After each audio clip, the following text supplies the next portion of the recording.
नमस्कार, आप देख रहे हैं इको बिहार। मेरा नाम है राना शहदाई और मेरे साथ मेरे चैनल पर हैं विश्वामित्र चतुर्वेदी जी। बहुत बहुत स्वागत है सर आपका। और इनसे हम जानेंगे कि कैसे इन्होंने अपना सफ़र शुरू किया। उससे पहले मैं दर्शकों को बताना चाहता हूं कि एक तरफ बिहार जिस तरीके से नौकरी पाने की जद्दोजहद में लगा रहता है, उस दौर में भी इन्होंने अपनी नौकरी को छोड़ करके उद्यमिता को अपनाया। तो कैसा रहा सफ़र, इनसे हम जानेंगे। बहुत बहुत स्वागत है सर आपका जी चैनल पर। नमस्कार। आपके और आपके दर्शकों को सादर प्रणाम। सर, दर्शकों को आप बताइए कि आप इससे पहले सरकारी नौकरी में थे। क्या आपको लगा कि आप यह उद्यमिता की तरफ आ गए और आपने इतना बेहतर काम किया कि बिहार गवर्नमेंट ने भी आपके साथ मिल करके काम किया? पहले हम लोग गवर्नमेंट जॉब में थे तो सिर्फ अपने ही के लिए कुछ कर पाते थे, लेकिन सोच बदली कि नहीं, अभी बिहार के लोगों के लिए भी कुछ करना चाहिए। हम लोग अगर सरकारी नौकरी के पीछे आएंगे तो युवा वर्ग, सारे जितने भी युवा वर्ग हैं, सब सोचेंगे कि नहीं, हमको गवर्नमेंट जॉब ही चाहिए।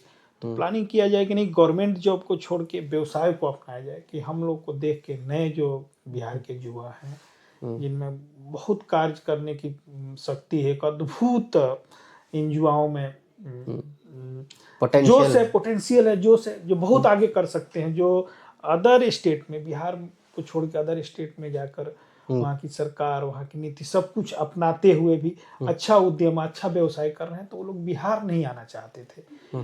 बिहार में इस तरह का माहौल था, लॉ एंड ऑर्डर नहीं था बिहार में, काफ़ी दिक्कतें थी। कहीं भी आप इंडस्ट्रीज वगैरह कुछ चालू अगर करना चाहते हैं तो बहुत तरह की परेशानियां हैं। लेकिन जैसे ही सरकार ने बदला, सरकार जैसे ही चेंज हुई, माननीय नीतीश जी की जब सरकार आपका 2005 में आई, तो उद्योग के लिए इन्होंने बहुत सारे काम किए कि जो भी यहाँ के युवा अदर स्टेट में जाके अपना पैसा इन्वेस्टमेंट कर रहे हैं, वहाँ लगा रहे हैं, वो बिहार में। तो सबसे पहले तो इन्होंने लॉ एंड ऑर्डर को सुधारा, बैंक के तरफ उन्होंने रुख किया। बैंकों से माननीय मुख्यमंत्री नीतीश जी ने बैंकों से मीटिंग की कि नहीं भाई, जो बिहार में युवा रोजगार लगाना चाहता है उसको आप लोग कम से कम लोन दें।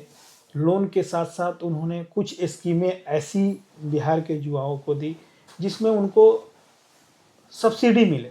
अगर जो लोग रोजगार करना चाह रहे हैं तो उनको सब्सिडी, जैसे मखाना उद्योग पे उन्होंने काम किया। तो मखाना उद्योग में उद्योग विभाग के तरफ से अगर कोई बिहार का उद्यमी मखाना उद्योग को लगाता है तो उसके लिए एक सब्सिडी ग्राउंड किया गया कि नहीं, इतना सब्सिडी मिलेगा। तो ये देखते हुए लोग, बिहार में माहौल चेंज हुआ है, बैंक के भी माहौल चेंज हुए हैं, उद्योग विभाग भी काफ़ी अभी एक्टिव है, और सरकार भी चाहती है कि जो पोटेंशियल यहाँ के युवाओं में है, वो पोटेंशियल वो अदर जगह जो काम कर रहे हैं वो बिहार में आके करें। तो बिहार बहुत अच्छा कर सकता है। लॉ ऑर्डर यहाँ पहले से काफ़ी अच्छा हुआ है, बिजली की सुविधाएं काफ़ी अच्छा हुआ, जो बिजली की व्यवस्थाएं पहले नहीं रहती थी।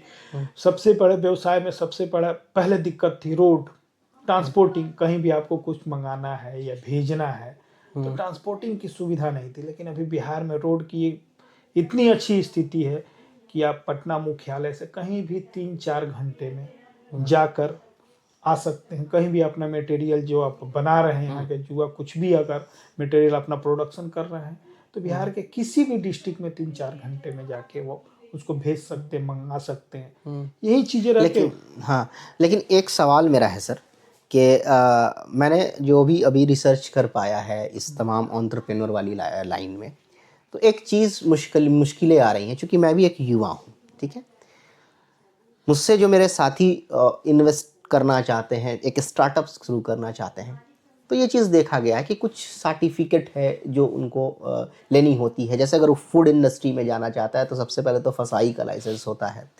फिर उसके बाद अगर ऑनलाइन अभी चीज़ें चल रही है तो उस पर अक्सर देखा जाता है कि बैंक के में उनको जीएसटी लेना, तमाम चीज़ें लेना। तो अभी भी कहीं ना कहीं एक खाई नज़र आती है कि उनको उन तमाम चीज़ों को मुहैया कराने का इंतज़ाम, जिस तरीके से गवर्नमेंट, बिहार गवर्नमेंट लोगों को उद्योग विभाग से अलग अलग सेक्टर में उनको आर्थिक मदद भी कर रही है, सहायता कर रही है। तो क्या आपको ऐसा लगता है कि इन मेन चीज़ की भी अगर सहायता मिल जाए तो लोग काफ़ी तेज़ी से और जल्दी इस पर जो है ये काम कर पाएंगे, क्योंकि पेपर वर्क में काफ़ी समय जाता है। ये हाँ, पहले सरकारों में ऐसा था जिसके चलते व्यवसाय या यहाँ कोई इंडस्ट्रीज नहीं डालना चाहता था। सबसे पहले तो लॉ एंड ऑर्डर था, जो मैंने आपको बताया। सेकेंड दिक्कत क्या आती थी, पेपर वर्क में। तो अभी क्या है, माननीय हमारे उद्योग मंत्री दिलीप जायसवाल जी जो बने हैं, इन्होंने एक व्यवस्था की है सिंगल विंडो की।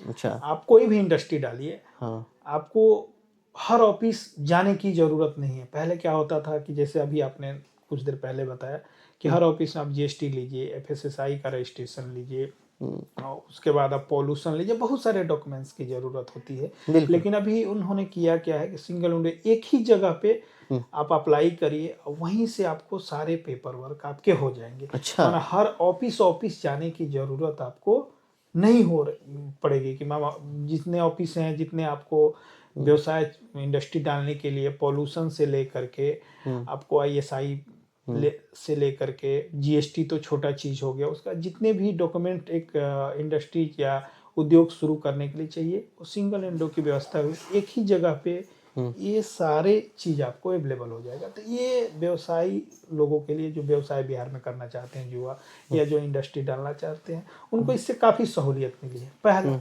दूसरा क्या है कि सरकार और बैंकों के बीच में माननीय उद्योग मंत्री जी ने एक समन्वय बैठाया है कि आप हमारे जो भी युवा वर्ग कुछ नया तरह का स्टार्टअप करना चाहते हैं, नया बिल्कुल, उसके लिए आप उनको लोन प्रोवाइड करिए। किसी कारणवश वो लोन अगर नहीं हो पाता है, तो वो पैसा जो है उद्योग विभाग से सब्सिडी के रूप में आपको मिलेगी। इसमें केंद्र की भी काफ़ी सहूलियत है, केंद्र सरकार ने भी इस पर काफ़ी किया है। एक उन्होंने स्कीम लाया है कि विदाउट गारंटी आपको बैंक लोन मिलेगा स्टार्टअप। पहले क्या था कि व्यवसाय शुरू करने के लिए सबसे पहले तो पैसा चाहिए ही चाहिए, क्योंकि जिस मंथ में आप व्यवसाय नया शुरू करना चाहते हो, उसी मंथ से आपका फाइनेंशियल पैसा लगना शुरू हो जाता है। बिल्कुल। ऑफिस के लिए पैसा चाहिए, जहाँ जमीन देख रहे हैं उसके लिए पैसा चाहिए, जो स्टाफ रखिएगा उसके लिए पैसा चाहिए, तो लोगों को। लेकिन अभी बैंक भी चाह रही है कि बिहार में इंडस्ट्री शुरू हो, क्योंकि यहाँ का बहुत सारा पैसा, जो बिहार का पैसा, वो अदर स्टेट में यहाँ लोन नहीं देने के कारण वो पैसा अदर स्टेट में भेज के लोन दिया जाता था। तो बैंकों का बैंक भी चाहती है कि यहाँ के युवा जो है उस व्यवसाय को शुरू करे और बिहार का पैसा बिहार में ही रहे, यहाँ उन लोगों को लोन दिया जाए। और इसमें बिहार सरकार काफ़ी सारा नए नए स्कीम्स ला के काफ़ी पहल कर रही है कि काफ़ी सारा इंडस्ट्री, इसके चलते बहुत सारी इंडस्ट्रीज आपको बिहार में लगी है। बिल्कुल। हाँ। चूँकि अभी देखा जा रहा है कि जो महिलाएं हैं या जो स्टूडेंट हैं, वो भी अब छोटे छोटे स्टार्टअप्स कर रहे हैं ऑनलाइन पोर्टल्स पर। वो अपनी वेबसाइट बना करके भी जो बिहार के प्रोडक्ट्स हैं वो ऑल ओवर इंडिया और इंडिया से बाहर भी चीज़ें जा रही हैं। लेकिन एक आखिरी सवाल मैं उन तमाम युवा जो दर्शक हमें देख रहे हैं, उनके इंस्पिरेशन के लिए मैं एक थोड़ा-सा चाहूँगा कि आपने जो एक वाटर क्वालिटी पे जो एक काम किया है, थोड़ा-सा समय में आप उसको ज़रूर बताइए, क्योंकि ये बड़ा एक इंस्पायरिंग वाली स्टोरी है आपकी, तो हम चाहते हैं कि दर्शक उसको जानें। सबसे पहले हम लोग गवर्नमेंट जॉब में थे, हम गोपालगंज मध्य विद्यालय था खरहरवा, वहाँ स्कूल जा रहे थे। तो स्कूल जाते समय डेली जाते थे और आते थे, देखते थे कि उधर से स्कूल में पानी की समस्या जिस रोड से मैं आता था काफ़ी है। माना घंटों घंटों लोग पानी के लिए वहाँ जाम लगा, पानी की वजह शुद्ध पानी मिलता नहीं, जिससे वहाँ काफ़ी सारी उस एरिया में बहुत सारी इंडस्ट्री थी, तो जिसके चक्कर में काफ़ी बच्चे बीमार पड़ते थे पानी शुद्ध न मिलने के कारण। तो हमारे सोचे कि जॉब तो कर ही नहीं, जॉब छोड़ के कुछ वाटर के लाइन में काम किया जाए, उनके जिससे समाज, प्यूरिफिकेशन पर। प्यूरिफिकेशन के लेकर के, क्योंकि जिससे समाज का बहुत बड़ा फायदा हो बिल्कुल। वाटर लेके। क्योंकि पानी एक ऐसा चीज़ है कि 90% बीमारी का जो कारण होता है वो आपका वाटर ही होता है, पानी ही होता है। अगर पानी शुद्ध मिल रहा है आपको, तो बहुत सारी बीमारी आपको नहीं होगी। जैसे बच्चों में ब्लू बेबी जो वगैरह की परेशानी आ जाती है, वो पानी में, फ्लोराइड के चलते हड्डी वगैरह में परेशानी आ जाती है, आर्सेनिक में बहुत तमाम ऐसी बीमारियां हैं जो पानी से आती है। तो मैं आया तो शुरू शुरू में लोगों ने, घर परिवार ने बोला कि नहीं, जॉब को नहीं छोड़ना है, आप व्यवसाय मत करिए, जॉब बहुत अच्छा है, सब कोई जॉब के पीछे जा रहे हैं और आप व्यवसाय के पीछे। फिर भी मैंने डिसीजन लिया कि नहीं, एक बार करके जॉब को रिजाइन करते हैं और व्यवसाय को देखते हैं। फिर मैंने वाटर पे काम करना शुरू किया, तो उसका देखा कि बिहार में इसका काफ़ी सारा स्कोप है। हम्म, बिहार में हम लोगों ने वाटर ट्रीटमेंट बनाना शुरू किया। वाटर ट्रीटमेंट जैसे जैसे वाटर का प्लांट हम लोगों ने बनाया, उसका इंडस्ट्री जाला, छोटा सा इंडस्ट्री। तो यहाँ के युवा में देखा कि वो लोग भी पानी के व्यवसाय में आना चाहते हैं। पानी का एक ऐसा व्यवसाय था जिसमें रॉ मटेरियल लगता ही नहीं था। माना पानी को प्रोसेसिंग करके बोतल में भर के उसको बेच सकते। तो जहाँ रॉ मटेरियल नहीं रहता है वहाँ रॉ मटेरियल आप करेंगे तो काफ़ी प्रॉफिट का बिजनेस था। तो बहुत युवाओं ने कम से कम 1 से 2,000 पीसेस हम लोगों ने बिहार के युवाओं को दिया। और लोग आज अपने व्यवसाय में, कोई औरंगाबाद, कोई समस्तीपुर, कोई अररिया, कोई मोतिहारी, वाटर के व्यवसाय को कर रहे हैं। वाटर को प्रोसेसिंग करते हैं, ड्रिंकिंग वाटर बना करके 1 लीटर के बोतल में, 20 लीटर के जार में बेच रहे हैं और उससे काफ़ी अच्छा यानी जो फायदा वो कमा रहे हैं। तो प्यूरिफिकेशन वाली जो मशीन दो थी तरह वो का काम हो रहा है उससे। एक तो समाज का सेवा हो रहा है, उनको शुद्ध पानी शुद्ध पानी मिल रहा है। अवेलेबल हो रहा है, और दूसरा समाज सेवा के साथ साथ वो अपने अर्थ का भी, फाइनेंशियल स्थिति भी उन युवाओं की ठीक हो रही है और लोगों को इसके चक्कर में शुद्ध पानी भी मिल रहा है। माना उनका अपने फायदा के साथ साथ समाज सेवा भी इससे हो रहा है कि लोगों को शुद्ध पानी वो लोग पिला रहे हैं।